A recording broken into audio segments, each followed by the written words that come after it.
Welcome back to Inner Healing Intelligence. I'm your host, Dr. Laurie Little.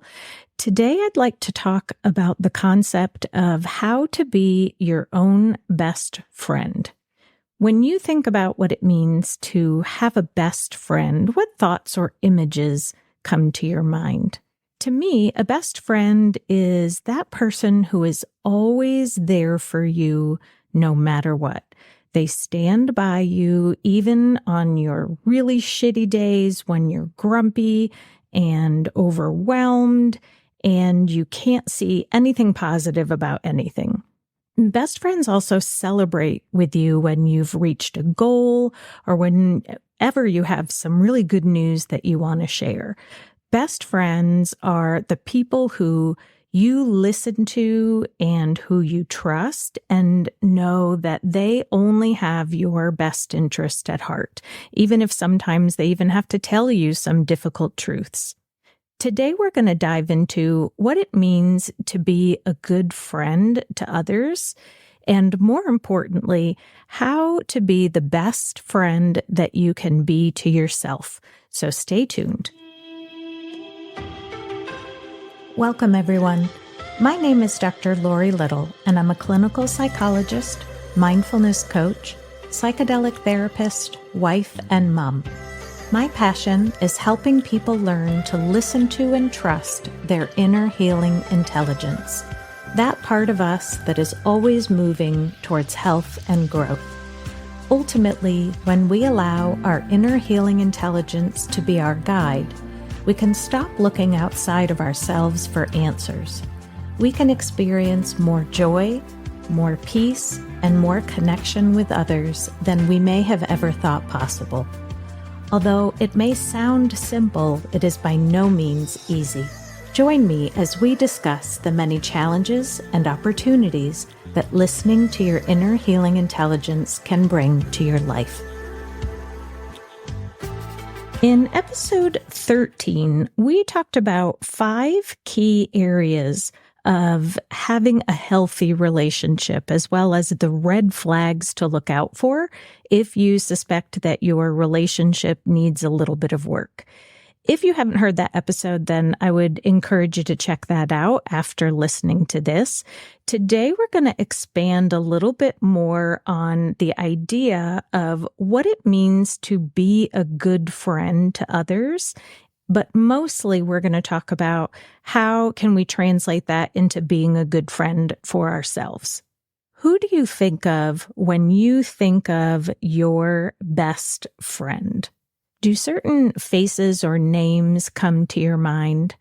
When I use the term best friend, it actually conjures up within me a bit of a childlike or teenage part of me, that idea of who's your BFF. And so one of the questions is, do we still have BFFs even as adults? I would say that some people really do, but for me personally, I don't think so much anymore about the idea of having a best friend, singular, but really think more about the idea of my best friends, plural. I have my oldest and dearest friend who's been in my life since we were 7 years old, and I value her so much because we have a shared history together. She knows me from as long as I can remember. And I think that is just such a gift to know someone for that long. It's almost like having a sibling. You just can't remember a time when they weren't in your life. So if you have a person like that, consider yourself very lucky and blessed. I also have friends that have been my friends for over 20 years now since I moved to Cincinnati. And they have been what I think of as my tribe. We have shared raising children together from infancy to those impossible teen years and now going off to college years, dealing with empty nest. So those friends to me are so valuable because, again, that shared history, we know so much about each other's lives and care about each other deeply. But I also have a handful of really close coworkers who I've really truly only known for the last 5 years or so, but they are so valuable to me. I can't imagine a life without them. So when I think about my friends and my friend groups, what do all of these friends for me share in common? And I can think of 3 ways in particular in which a friend for me moves from the category of being just a friend to really being one of my best friends. The first area is what I'll call authenticity. The older I get, the more important I realize it is to be authentic, to be fully and truly myself, flaws and all. When I was younger, I spent a lot of time worrying about what other people thought of me.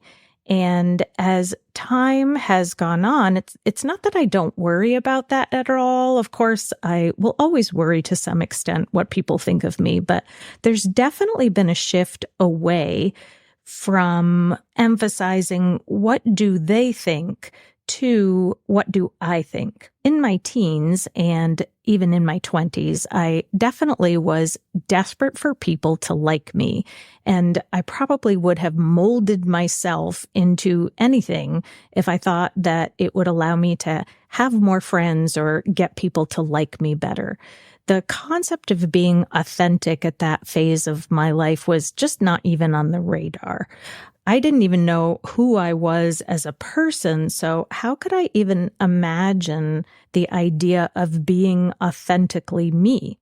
As time has gone on, however, with a lot of therapy, a lot of psychedelic work, and probably just aging, I've come to finally see more value in myself, separate from whether people like me or not. I truly believe that I would much rather have a very small circle of friends that I can truly be myself with versus a huge group of people that I feel like I have to be fake with.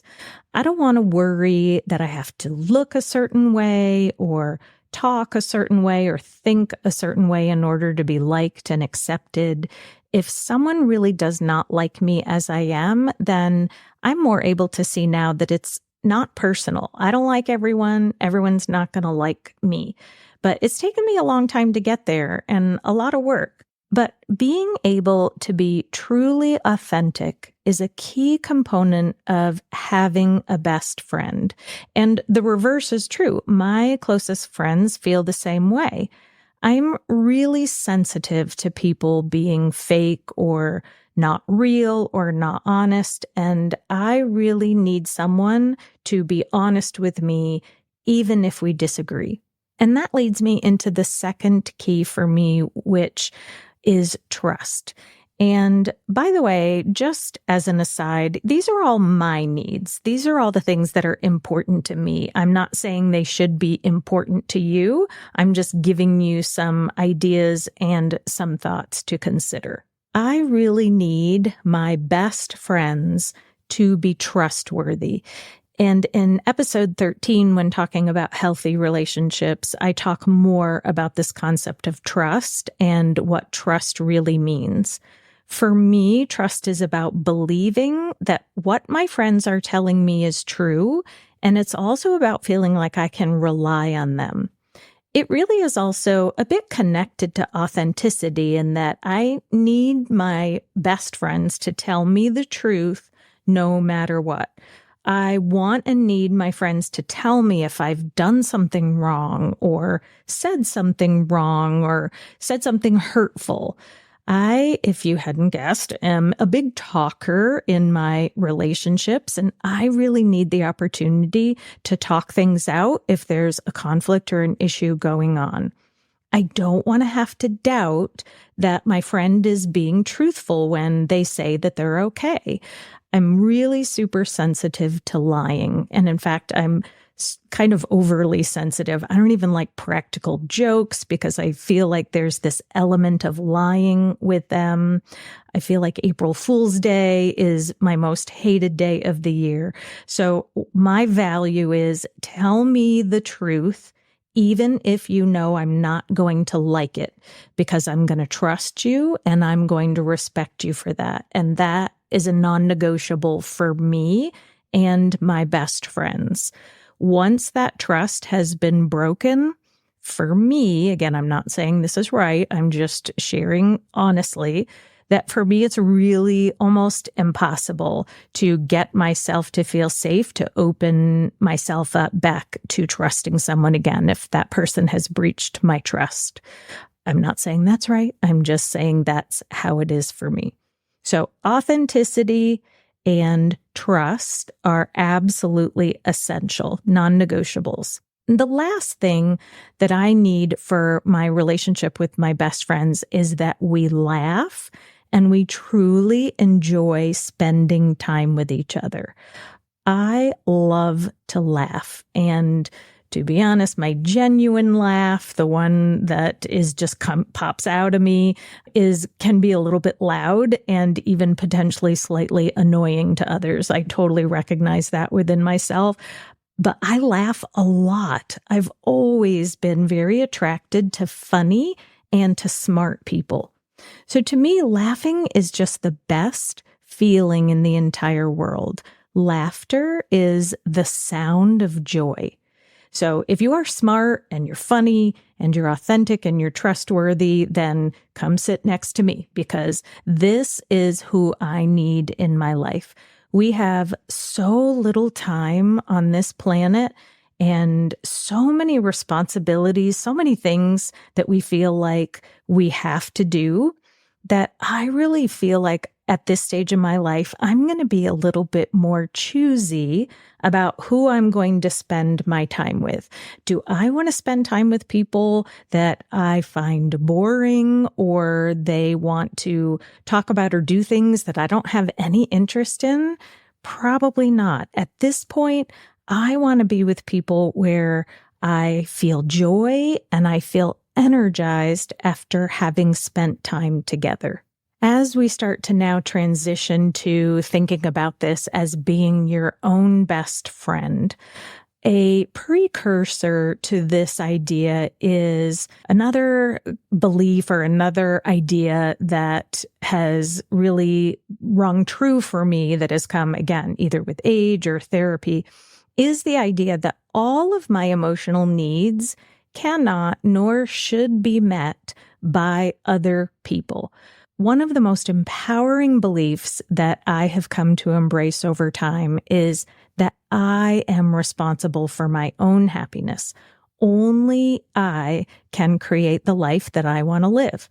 So there's no Prince Charming, there's no fairy godmother that's going to come along and bippity boppity, they're going to make all my dreams come true. I wish that were the case, but reality has set in, and the truth is, if I want something, I have to be the one to go get it. I've also come to see that one person cannot be your everything. I would absolutely say with 100% certainty that my husband is really truly my bestest best friend, my bestest BFF. But even he can't meet every single one of my needs. So not one person can be your everything. And if you do find yourself in a position where you really only have one true good friend, I would say that's better than nothing, but I absolutely would encourage you to be open to the idea that your life would be so much fuller with more than one best friend. In the end, in order to really have good friends, however, you really do need to know how to be friends with yourself. So let's start with these concepts of authenticity and trust.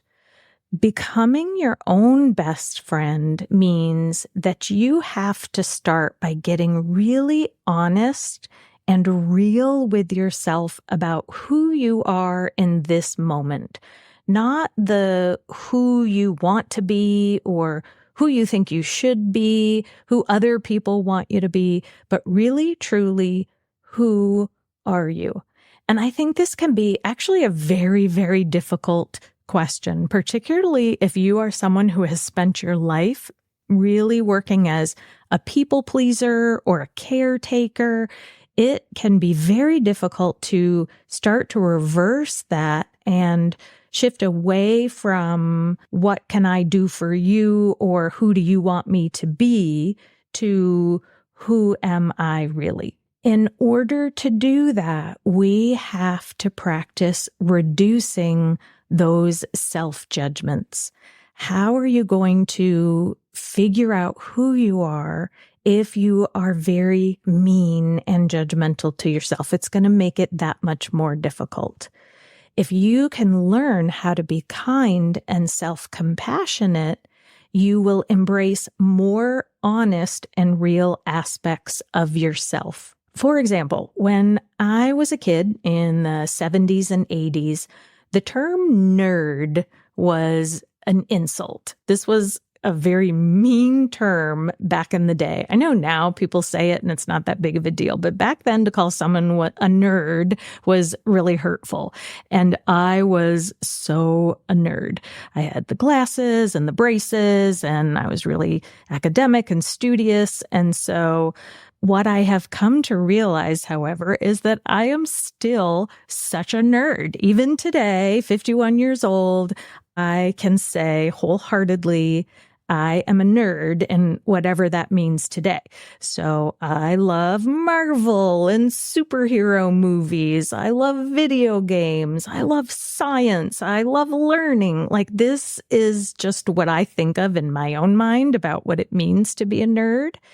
But I'm not ashamed about that anymore. I now just see these parts of myself as who I am. Now, yes, of course, some of my friends tease me about the Marvel stuff in particular, but I also don't feel like I have to justify or pretend that I don't love it when I do. If you don't want to hang out with me because I like Marvel stuff, then I'm probably not going to care. It's totally okay. Then obviously we're just not a good fit for each other. So to come to this place of self-acceptance, I had to first reduce those inner judgments about what that means to be a nerd and just trust in the fact that I'm either going to find my nerd tribe or my less than nerdy friends are going to love me even despite my nerdiness. So as you are answering the question, who am I? Notice if there are any judgments associated with the thoughts or images that come up. What would happen if you could reduce that judging even just by a tiny little bit? To also really get to know yourself deeply and authentically, you have to be open to trying new things. In total honesty, this is still not an area where I excel because I know myself to be what I'll call a recovering perfectionist. Being a perfectionist makes it really hard to try new things because we know that we're not going to be good at them at first. And experiencing that period of time when we're doing something that we're not really good at, it's really hard to tolerate that for us fellow recovering perfectionists. But how can I know what I love and what I value in my life if I live a very closed off and restricted life? I can, I suppose, know myself as a closed off person who's really, really fearful, but that may not be my real self. That may be the self that has been changed by outside judgments or external criticisms and expectations from others. What if the real you is actually really good at pottery or singing or acting or 100 other possible things that you could be good at or even not good at, but just enjoy? To really discover the real authentic you, it takes a tremendous amount of courage to drop those old messages, those old expectations, those old stories, and to learn how to be compassionate and kind to ourselves. That's the only way that we're going to have the courage to get out there, experiment, and try new things. Lastly, it is so essential to learn how to be alone. I have worked with so many patients, I would say women in particular, who are very fearful of just being alone. Sometimes that can be a result of trauma that they have experienced that leads them to feel unsafe when they're alone. And sometimes it's actually not a result of trauma. It's really just a result of never learning how to be alone. Maybe they moved from their parents' house straight into their married house and they never lived in their own apartment or lived independently. Whatever the reason, in order to really, truly become your best friend, it is crucial to your own self-discovery to be able to be alone. There is so much that we can discover about ourselves when we really take the time to just sit and go inside our minds. If we are constantly distracted by being with other people or watching TV or keeping ourselves busy, we're never really going to get the time to know and get comfortable with our own inner world. Learning how to find joy when you're alone is so empowering. You don't need to rely on anyone to help you feel safe or to feel joy or to be entertained. You learn that you can trust yourself to be able to do that for yourself whenever you need to. For my patients that have difficulty being alone, I usually encourage them to start small. So maybe that just looks like taking 10 minutes out of each day to practice sitting with your own thoughts, not distracted by any media or your phone or anything else, just sitting and thinking. And also, ideally, thinking without judgments towards whatever comes up. Over time, you can graduate to expanding the length of time that you're just sitting and being and non-judging. Maybe you can even get up to a whole 30 minutes of just being inside your own inner world. You can also practice by going out alone, going to the movies alone, or eating at a restaurant alone. I have so many patients that look at me like I have 6 heads when I suggest this. What do you mean go to the movies alone? I promise you, nobody is looking at you. Nobody gives a shit that you are alone at the movies or in a restaurant. Everybody is focused on themselves and what they are doing. We often believe that people are thinking bad things about us when we're alone. But really, truly, that's just our own voice. That's our own judgments towards ourselves. When you start to be kinder to yourself and to reduce those judgments, I promise you, you're going to realize that no one was ever giving you a second thought. As you practice reducing your self-judgments, spending time alone, trying new things, reducing your perfectionism, you will absolutely learn more how to answer the question, who am I?